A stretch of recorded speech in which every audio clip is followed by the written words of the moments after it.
What's up? This is Eric Dickens, the director and writer of Makeup and Breakup, and this is Melanin, NYC.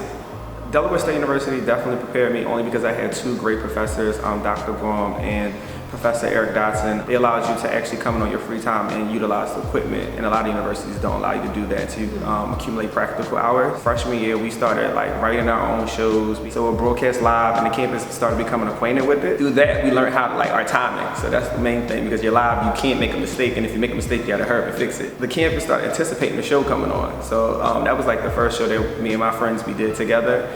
And from there, we just got the bug, and we just started doing internships after internship. My first internship was on 106 and Park with AJ and Free, and that kind of changed my life, because I remember when it first debuted, I must have been like 15 or 16, and I remember saying that I wanted to be on that show some way, shape, or form. So when I turned 18, I luckily got the internship to get on the show, and that summer it was just magical. So when I came back to Del State, every summer I just tried to obtain an internship. I think that going to college is more than just education for me. I went to HBCU, Delaware State University. I joined the fraternity. I filed for Fraternity Incorporated. I had an amazing time. So not only did I learn skills within the classroom, but I learned how to network at my university. So I definitely think that if you can obtain the funds to go, I think you should go. If you have wealthy parents that already kind of are grooming you within the business, I think maybe you should just take that journey if that's your true passion, as opposed to just wasting $100,000 to go to a university when you can get practical skills. I took a different page. I remember when I was doing my short films, people would be like, you have the resources, just go out there and shoot.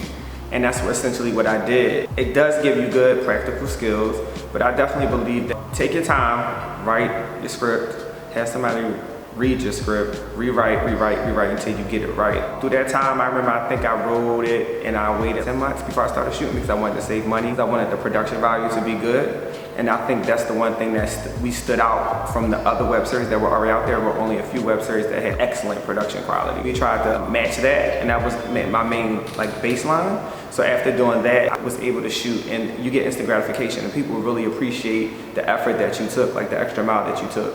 So I tell people, start your dream, but always try to make it the best. Like, don't just rush it. Television-wise or movie-wise, I would say Boomerang. Boomerang is my all-time favorite show. I like any city that's a backdrop in a film. Anything from the 80s that took place in Chicago, Love Jones. I like movies like that where you can show clothing with layers and you can show seasons. So I enjoyed that. As far as for web series, Aqua Black Girl definitely was. Factor.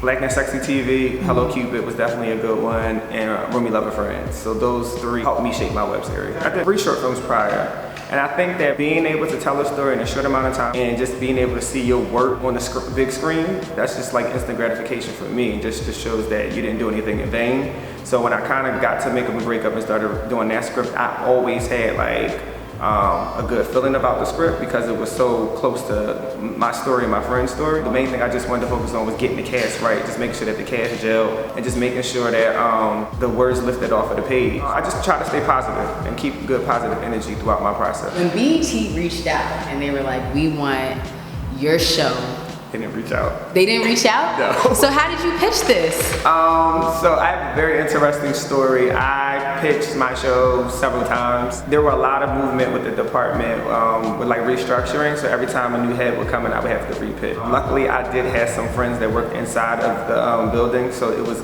kind of easier for me to get access. But you just have to be confident. The one thing about Makeup and Breakup, we had excellent numbers coming out of the gate with season 1. So I was able to create a deck and go in and just pitch and kind of show them that, you know, we already were able to have a certain amount of subscribers and a certain amount of views that we acquired just throughout our run. So just showing them the visuals, they were able to like bring us on. When they gave you the thumbs up or the green light, who was the first person that you had to call? Well, I'm married, so I told my wife. It was a good feeling, because I didn't feel like it was just a win for me. I felt like it was a win for the entire cast. You know, everybody from the cast to the crew put their all into this project. So I just thought it was a happy ending, you know what I mean, for this project, just to say we kind of came full circle. And for me personally, you know, I started, my first internship was at BET, so just to finish at BET was definitely a good look. So I don't know, I just felt like the stars aligned. Like, I'm really big on casting, so I love writing monologues. That's my thing. I sent all these monologues out to these actors, and when we first started casting, it was horrible. And I just was like, I'm in New York, all these people do theater. I know some great actors out there. I remember we went to like 2 days of casting, we couldn't find anybody. I absolutely hate in-person castings because I feel like once you see one good person that's mediocre, you get excited because you just saw a whole bunch of bad people. I even went to IG, I started reaching out to people. I scout people, I scout music. Like the main thing about my show is music. Yes. So what I started doing is I started picking people off of IG and just putting out more blasts on castingnetworks.com. And once I did that, I would send them a monologue and just tell them to send me a self-tape back. So when I would see the self-tapes, that was how I was able to get a lot of the cast members. And like most of the guys I kind of knew prior from the short films that I did, so I just brought them along as well. Everybody asks me which character I relate to the most. I'm like all of the guys in one. So probably the closest would be Blake. He's driven, but he's not an overachiever. So Spencer is an overachiever, but he lets his personal life overshadow his achievements. But if you watch the show, he's trying to start his own accounting firm. That's more my personality. With Blake is like cool with everybody. So all his friends, like he's there for all his friends. That's more my personality. And that's the same thing with Bryce's character. He's always there for his friends. I think I relate to all of them, all wrapped in one. Sean's character, that's the one I don't relate to. I mean, that's the real actor's name, but his character name is Victor. Victor is like super selfish. So that's the person I would hate, you know what I mean, if they were around me. Before I found my wife, I dated a lot of brooks in New York City, and it just kind of goes with the culture of New York City. Everything is fast-paced. There are 1,001 events going on throughout the week. You meet different personalities. Like I said, everybody is crazy when they move to New York City. Just to take that leap from your small state and to come all the way to New York City, you're kind of like a little insane because you're not even thinking about how I'm gonna. You're thinking about day to day. Some people don't even think about how I'm gonna make it to the next month. It's like how I'm gonna make it to the next day. So when you meet these people, you know, they're out there. Everybody has this big personality. So you see a lot of Brooks, but you do see a lot of Blakes who kind of like have their stuff together and they're trying to get it together. You know what I mean? Trying to settle down and find that one true love. So it's kind of like he was fascinated with Brooke. So that's what drove him to Brooke. And she wasn't necessarily fascinated with him. She kind of thought he was safe, and she realized that safe wasn't always what she wanted. I feel like with the younger generation, there are too many options and too many resources. With IG, with Twitter, with Facebook, if someone says something that you don't like, or if someone says or calls you on your stuff, you kind of like look the other way and go on to the next person. Whereas back in the day, you didn't have all those options, so you were forced to kind of work it out, be lonely, or even if you did find somebody else, you felt things a little different. Like even in my childhood when I was a teenager and I had a crush on a girl and I would be listening to like a 112 song, you would be hyped talking to that girl on the phone till like 5 in the morning. You know what I mean? I don't know if that still exists now, but the butterflies and that feeling is kind of like, you can go on somebody's IG page and literally swipe, go into the DM. You don't have to have as much like confidence to approach somebody in this day and age. So I feel like social media plays a big factor in this generation, especially with dating. When issues rise, or even just like if someone is out, if you have an assumption about something, instead of calling that person and trying to figure out, what's the issue, is there a problem, people just assume by looking at social media. A lot of people are fighting over IG as opposed to just talking it out. Even for a long time, me and my wife, we didn't even follow each other on IG because we just didn't want to have those discussions in the household. So in the next coming season, everybody's kind of like hoping for a reunion because season 2, everybody kind of like split up as far as from the guys, and Emilio, who plays Bryce's character, he's kind of like juggling both friendships. I think in season 3 you'll see them kind of get it right and just go back to how things were in the first season. Now how that's going to happen is a surprise. You gotta wait and see. I don't have a favorite episode. Okay. I have favorite scene. Favorite scene was the park scene. I'm gonna list them all out. It's the park scene with Shannon and Blake. When we shot that scene in the air, we knew we had something. Like people were going crazy. That was the first time I was able to extend the scene. Like, most times people tell you do 3 pages, get in and out. You know what I mean? When you look at a lot of movies in the 70s, they're long and people are really looking at the acting. But when you look at scenes now, pay attention. It's like, that scene, I think we let that thing run from like 6 to 8 minutes, and it was interesting from the time you started to the time we finished. And they just had really great chemistry. So that was the first one that kind of took it. There was a scene outside with Spencer and Brooke, and she shows up to his house unexpectedly. And that was just like, we shot that scene so fast, but the lighting was just on that night. I just liked everything about that scene, like the pan ups to like by fate, you see the taxi driving past. So I love that scene from a visual standpoint. There was a scene where Bryce's mom was on the corner and he was walking around with his friends. I love that scene because I'm a very competitive person on set when it comes to the cast, so I'll hype a cast member up just to get another cast member hype kind of. And if you see when all three guys are turning a corner, Victor like just immediately hits his beat because he's competing with Bryce at that point from an acting standpoint. And like every time we see that one, we just like, oh, they killed it. Like, you know what I mean? They really did a good job. When Brooke met her mom, well, not met her mom, when her mom came to visit, that was just like a really, really good scene. Like, and it was an emotional scene too because they both were crying. They really took it there. And I don't want to spoil anything else for anybody else for season 3, but like, it's like every other scene in season 3 is my favorite. Like, we really went all out trying to get this one off. Yeah, you see Ash touch her bisexuality in episode 7 of season 2. And then it funnels over into season 3. So you'll see more of that, just her choice. You know, like again, she's coming from DC. She's trying to make it in New York City. Her past is coming back with her ex-girlfriend, and she's just trying to figure out what she wants.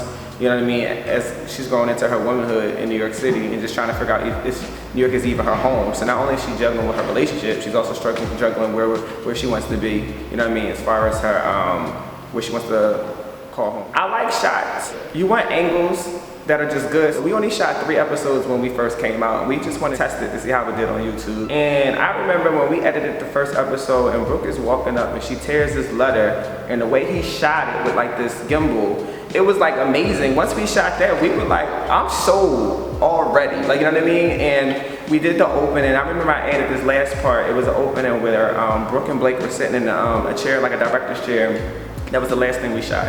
And I remember coming on the plane back from London, and I was watching this movie when Harry Met Sally. And the movie is about how couples in New York actually pass each other several times before they actually meet. So they would do all these mock interviews throughout the whole film about couples, and they'll just talk about how they met. I was like, I want to do something like that. So I remember like filming, and we're in rehearsal, and I'm like, I got one last thing that we got to shoot. And when they read it, they were like, their eyes instantly like lit up. They was like, oh, this is going to be dope.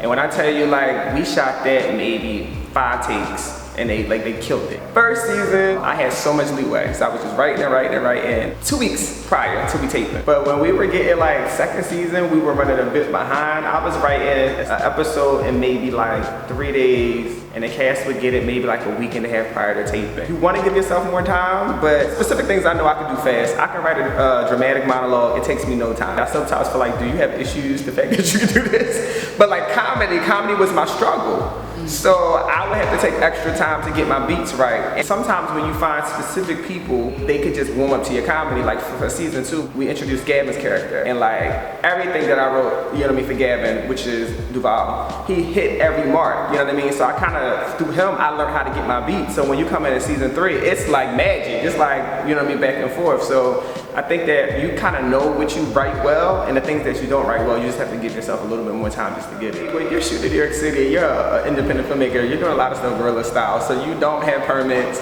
So we're running across the street, following him with this camera, and like just the regular people that live in the neighborhood are just looking like, what is going on? So we're like just running to the bodega and run out. So we're capturing him like doing a wide shot. He's running out of the bodega. Literally, if you pay attention to that scene, it's just this guy sitting in front of the store, and he's just like, and then he runs out, he's just like that, and it was just like genius because we didn't plan for none of that to happen. Like, I'm a big fan of like, you know, Ferris Bueller's Day Off, Weird Science, like all those 80 movies that kind of shaped the culture, and they all have like insignificant moments like that. So we wanted to put that in there just to show, you know me, from a filmmaker, like you would easily see that in a house party. You know what I mean? A scene like that. So we were like, we just wanted to push it to see if we can, you know what I mean, do something like that. So it worked out good. If you're shooting like during the day when people are hustling and bustling, nobody bothers you. If you shoot after 6 o'clock, everybody is stopping, wanting to talk to you, like, hey, what you got shooting? And they fake act like they don't care. They be trying to find their way into the camera, and we just be looking like, we see you, we see you. We had people say, you know, don't stop going. We love this show. This show should be on television. And when you hear stuff like that, you're like, oh, are we ready? Like, you know what I mean? It's kind of like you feel good about stuff like that.